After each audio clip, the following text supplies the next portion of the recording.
information. I can't give you as much information as you can get on the computer. Matter of fact, I got lost coming in today. You know why? I was following that stupid GPS.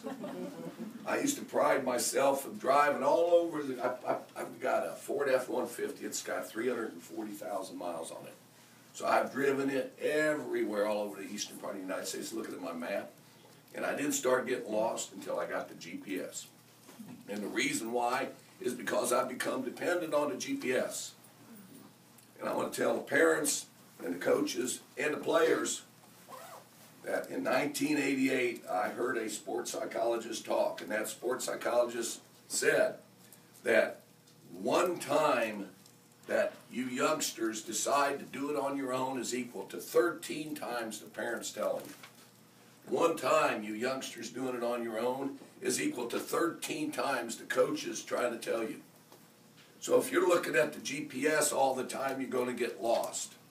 I get so mad at that thing, I just want to throw it out the window and go back to old school. And I used to be the best at driving everywhere. And now I just got to wait. Where's the GPS telling me to go? Well, you're going to be the same way if you rely on your parents or on the coaches to tell you how to do it. And it's not about that. So I'm going to show you all something. This is very important for the parents too. But this tells the tale. I, over the years, have had parents come up and say, does my son, does my daughter have enough talent to play college? Here's the diagram that I draw.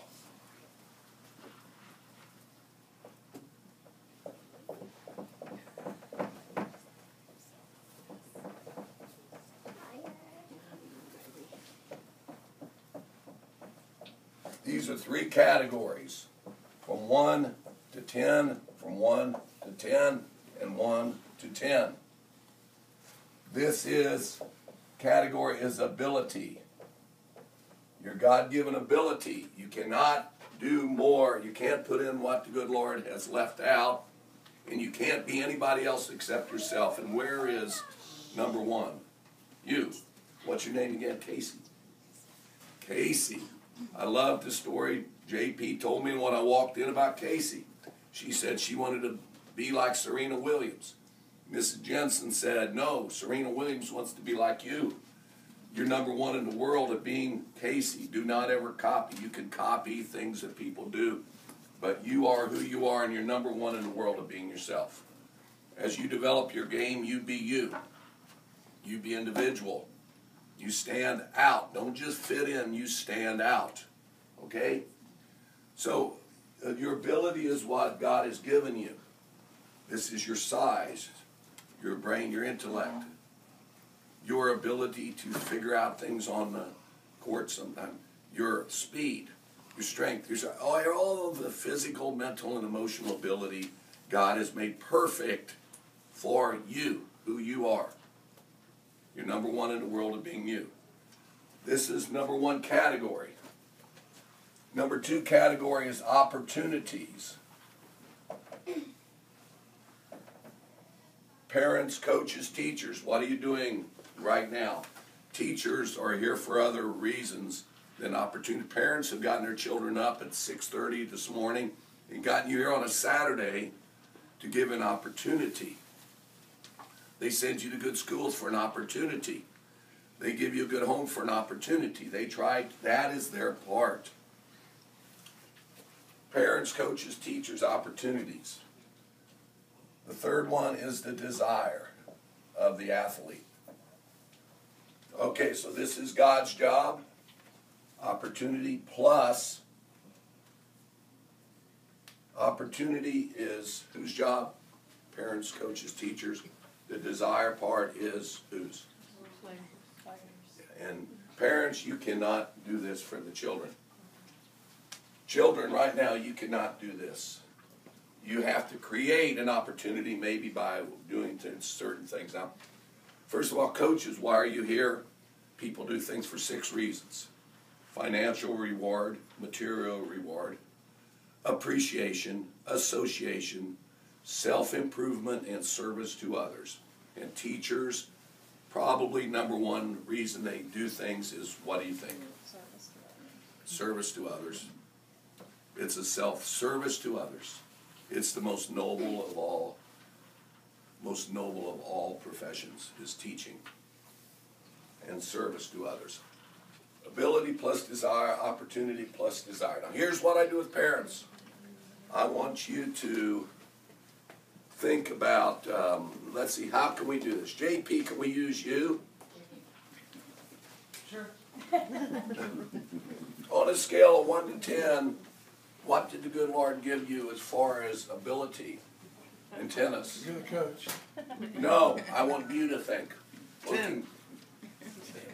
5. 4. 8. I'm going to tell you that they gave JP about a 7. Okay? I know JP. He had very good strokes. He was a good competitor. And but he played college tennis. And he was a good competitor. But as far as professional tennis, he gave him a 7. All right, opportunities on a scale of 1 to 10. All right, you grew up in, I know, North Carolina, and you scrambled, and you got a few opportunities. You got to go to El Paso and out in Arizona, and then you ended up getting to go to Western Carolina. But he was very, very hungry for opportunities. But you didn't get to go to the tennis academy, right? You didn't have J.P. Weber at Laurel Park, did you? No, you didn't. You pretty much learned on the backboard, didn't you? On a scale of 1 to 10, what'd you have? 3. No. 5. You had people that loved you. You had. 5. I'd give you a 5. I'll give you a 6.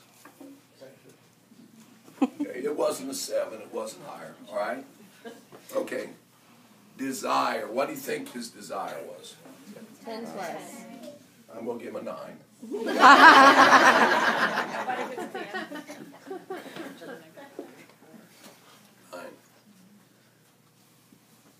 Okay, now, I've done this for years. And geneticists would say which one of these is the most important. It's not Michael Jordan's hard work, it was what? His ability. Wait a minute. I heard Julius Erving, Dr. J, speak in 1986 in Texas at a high school coaches conference in Texas. And he talked about his son, how said, Dad, I don't have to work hard, I got the genes. He said, Dad, I don't have to work as hard as you. And he told a great story about, everybody said, you jump so well, you hang in the air and do reverse moves. He says, I don't know if it was, genetics, but he says, I do know that when I was a young child, I used to have to do this errand for my grandmother. I would had to go down to the drugstore and bring back a prescription for her and some things for her. And he said, we lived on the 7th floor of this apartment building. And he said, and he goes, and he dries, okay? He says, I had this game that I played. I would come back, and he said, I would see how many steps I could jump up as I was going up to her store, up to her, where she lived. He said, when I was 7, I could do 2 steps up.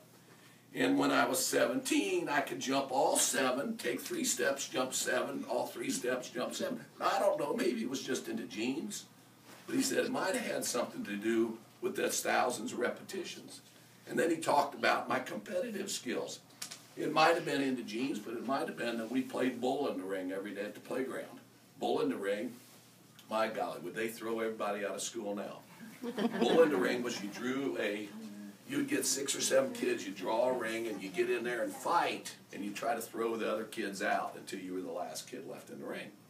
He said that's what we did. Maybe it had something to do with my competitiveness. But geneticists would say that ability is the big thing, right? What would sociologists say? It's what? Opportunity. Just put people in the right opportunity, and you're going to go to the moon. And then the psychologists would say what? It's all about desire. It's all about personal desire. But in fact, as parents, as coaches, as teachers, we know that the most important, it's a little bit of all three of them. Right? JP, I've done this for so many years, that the magic number, parents, is 23 to 25. If you are 23 to 25, you got a great shot. If you are 25 plus, you can go to the moon. If you are 22 or below, probably got a coach. Let's see what you were. 7, 13, 22. Okay? Okay? Now,